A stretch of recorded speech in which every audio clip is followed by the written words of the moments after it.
Good morning, everybody. This is Alyssa Comms, where every play matters. I'm Alyssa, breaking down the moments that define every game. Welcome back to my channel. If you're new here, make sure you hit that like button, hit that subscribe button, and let's get right into it.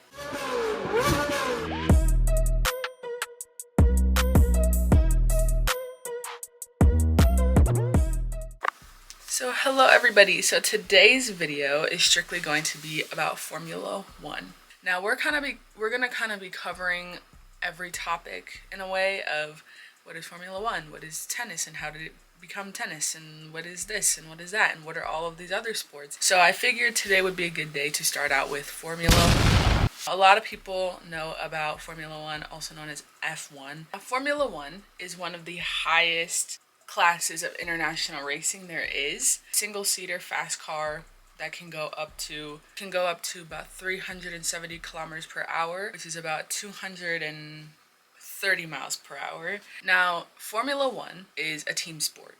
You have 10 teams and 20 drivers, so you have 2 drivers per team. So the 10 teams consist of McLaren, Ferrari, Mercedes, Red Bull Racing, Williams, Kick Sauber, Racing Bulls, Aston Martin, Haas, Alpine. Now, like I said, 10 teams, 2 drivers, so there's 20 drivers, 2 drivers per team.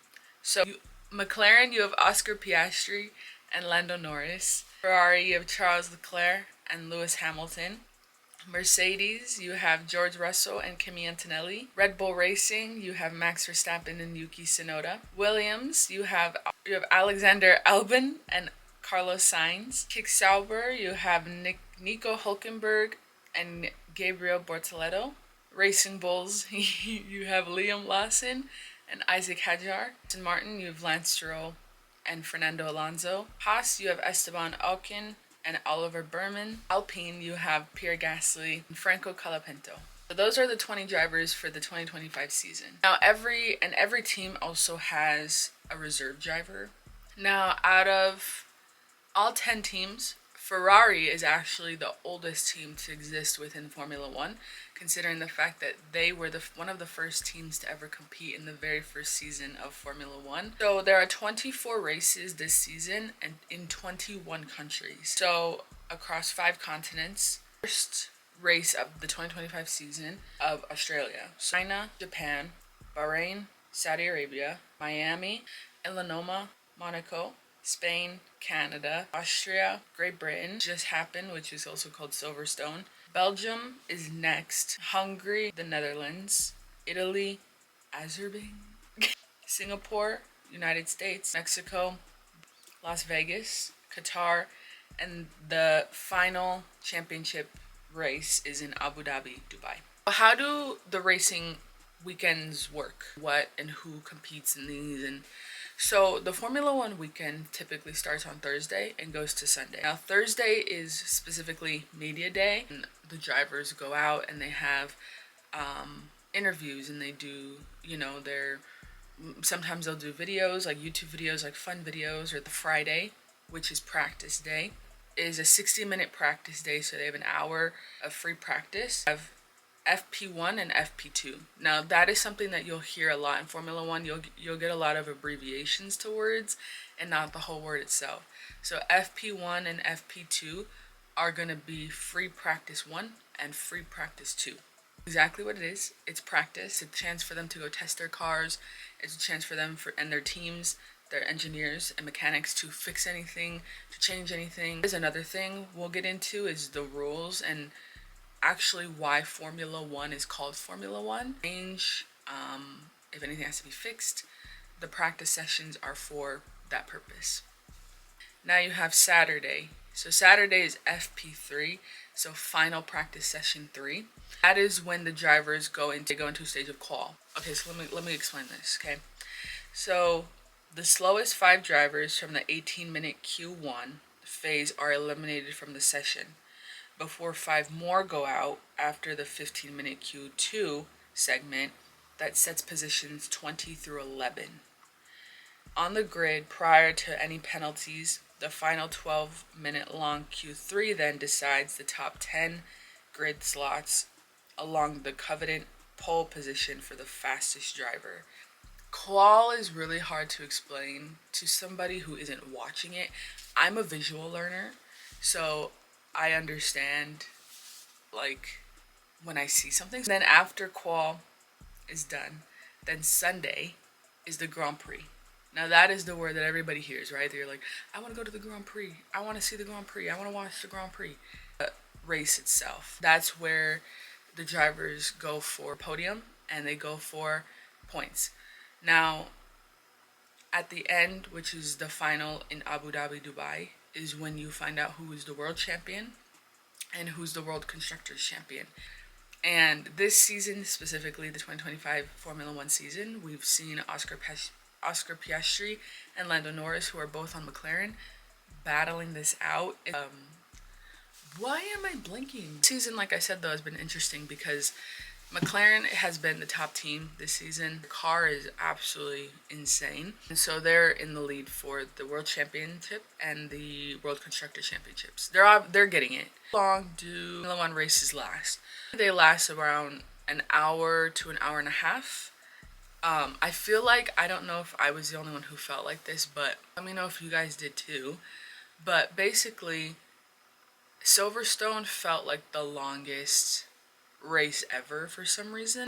They last around an hour to an hour and a half. Also could play out differently, especially if there's safety cars that have to be deployed. Safety cars, they slow down the race, and they're exactly what they do. They're safety cars. So if someone crashes or two people crash or someone DNFs, does not finish, they will deploy safety car where it'll slow the cars down to half its speed. They can do as many laps as they need to. And yes, every single lap that the safety car does with all of them is a lap. Behind a safety car, you cannot switch positions. So if you're in first place, second place cannot go ahead of you. And after that safety car leaves the track, the race leader is the only person who is allowed to restart the lap as it goes. So, go slow for a second and then speed up, they can. But nobody's allowed to pass the safety car or the race leader when behind the safety car or after the safety car leaves. Each circuit for each race is set up differently, but every race has a certain amount of laps that every driver has to complete. Monaco wrote this. Monaco is an exception to the rule, where the race length is equal to the fewest number of laps needed to exceed the distance of 260 kilometers per hour, which is 161.5 miles an hour, or miles, sorry, given the lower speeds of the street's circuit nature. So basically what they're saying is, unlike every other track where there's a set amount of laps that need to be completed, Monaco, you basically want to try to hit 165 miles or 161.5 miles within the fewest number of laps exceeded. Talk about, because I believe next weekend or the weekend after next weekend, so in like a week, this is Belgium, and I believe that is where they're going to do a sprint race. Now, a lot of people aren't fans of sprint races, have mixed opinions about them. Some people, basically, I'm just going to read it straight off of the F1 website because I never understood sprint races for the longest time. And there's a lot of numbers, so listen up, okay? So the sprint race is a short race that it covers 100 kilometers, so about 1/3 of a typical Grand Prix distance. Should last about 30 minutes. Length has been chosen to encourage a race that is dynamic rather than strategic. Mandatory pit stops. Bulk of the Formula One season consists of traditional Grand Prix weekends. As we covered above 6 of them, the quarter of the 24 events total have been designated to F1 sprint events, so basically it's another race. It only lasts 30 minutes, but it covers only 100 kilometers, so about 1/3 of the Grand Prix distance itself.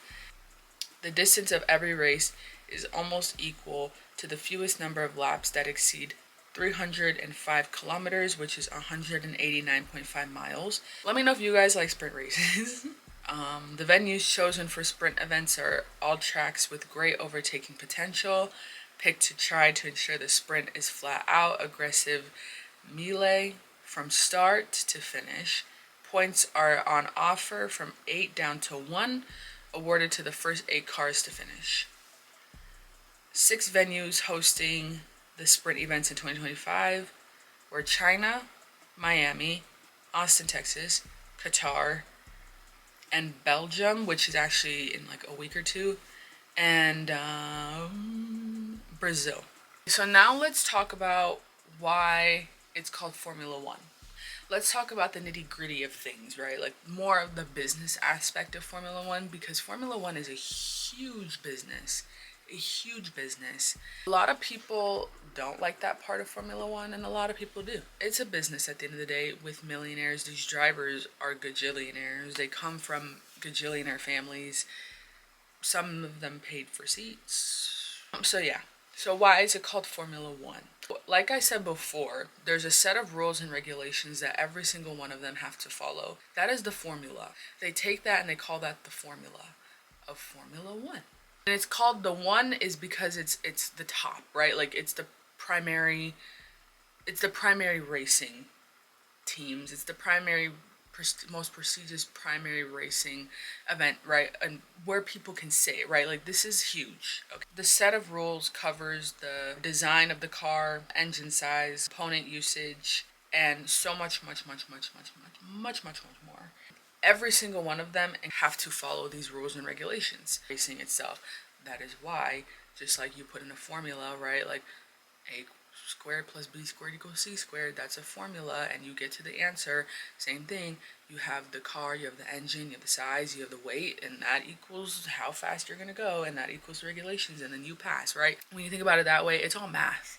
Formula One is all math. I hate math, but I love Formula One, so I'm learning as I go too, believe me. But this now, I'm gonna read from the Formula One page, explain it a lot better than I tried to abbreviate it, and because I'm not a big fan of math or science, all I would tell you is that the cars go vroom and they go fast. Like, tons of parts are involved in creating some of the fastest and most advanced racing cars on the planet, spanning detailed bodywork, suspension elements, turbo, hybrid, power units, 8-speed paddle, shifting gearboxes, 18-inch tires, and much more. All I heard from that was there's tires, there's a car, and it goes fast. That's really all I heard, okay? That's what you need for a car. An engine, tires, and a car itself. The body itself, cool. When the engine powers it forward, the F1 car essentially acts as an aeroplane, flipped upside down, with front wings and rear wings, and everything in between, pushing the car down onto the track and giving it incredible levels of grip through corners. That said, F1's current technical regulations are based around the ground effect aerodynamic concept, with several carefully designated tunnels underneath the car's floor, sucking the car to the track surface to generate even more downforce. This, combined with simpler bodywork than previous years, means less dirty air or disrupted airflow is created and allows the cars to follow each other more closely, opening additional overtaking opportunities and adding on-track spectacles. That is a word you guys will hear a lot. Dirty air. Dirty air is exactly what it is. It's when the airflow underneath the car there's like a lot of debris, or there's rocks, or there's dirt, and it's not allowing the car to get its full potential because there's so much of it flowing underneath that is basically almost trapping the car as it goes. Dirty air. And we've seen a lot of dirty air this season, especially in Canada. There was a lot of debris because there was fires in Canada, Montreal's race. There's fires in Canada, and obviously when the air is dirty, you get a lot of smoke, and you get a lot of debris and ashes, and everything else in between. So we heard a lot of dirty air in Canada. A popular person this year for dirty air has been Carlos Sainz. He's had a lot of dirty air moments. Complained a lot with his car with dirty air. So that's for Williams. So maybe the rest of the season will be okay, but for some reason he only has had a lot of issues with dirty air. Every driver has something wrong. Every season. Every season I feel as though there's a driver who's popular in problems. And I think this season, Carlos and Max. Actually, no. I would say Carlos, nah. You know what? I'm going to give it to Mercedes as a team. Yeah, I'm going to give it to Mercedes as a team. They have had a lot of issues this season with lockup dirty air, DNFs, what else? Hitting other people, not finishing. It's been a rough season for Mercedes, but they have Kimi, who's a rookie, so they're giving him some leeway here. But you know, but let's talk the FIA. So the FIA is a French organization formed to represent the interests and motor organizations and car uses. Actually, I'm gonna butcher this really bad, so bear with me here. The FIA, the Federation. Okay, you know what? I'm just gonna say it in English. Okay, the Federation of International like automobiles, so like racing, of like what it is in French, but it's French. So overseers basically of Formula One. So they are the people who create the rules and regulations. They are the ones who enforce them. They are the ones who sometimes do too much. They are the ones who investigate during racing. So during the Grand Prix, during the racing practice sessions, any time that those drivers are in their cars on that track, the FIA is watching. If someone does something stupid or makes a dirty move or brakes or spins out or hits someone, they immediately investigate while those drivers are in those cars. These rules and regulations the FIA doesn't play with. Drivers tend to not like the FIA. But yeah, so the FIA has just a set rules and regulations. Now, these rules and regulations could go on and on forever. Now, it's basically like the weight of the car, how much the car weighs, how much the car weighs with the driver in it, how much does the driver weigh, like themselves, the crashes, the rules, the tires, the pressure, the everything else in between. And the drivers don't necessarily have an issue with that, but it's when penalties happen or fines happen, or you know, max I believe is like 1 point away, and when drivers can get, depending on what they do, they can get points on their supercar license, and they have supercar licenses, and a certain amount of points can get them a suspension from races. Now, Max Verstappen, who races for Red Bull, is I think like 1 point away from like being suspended from a race or something like that. So I believe that happened after the George incident. So that is Formula One in a nutshell. It's an interesting thing to explain. Like I said, I find it interesting to explain because I'm a visual learner. I'm somebody who sits here and listens to lectures all day.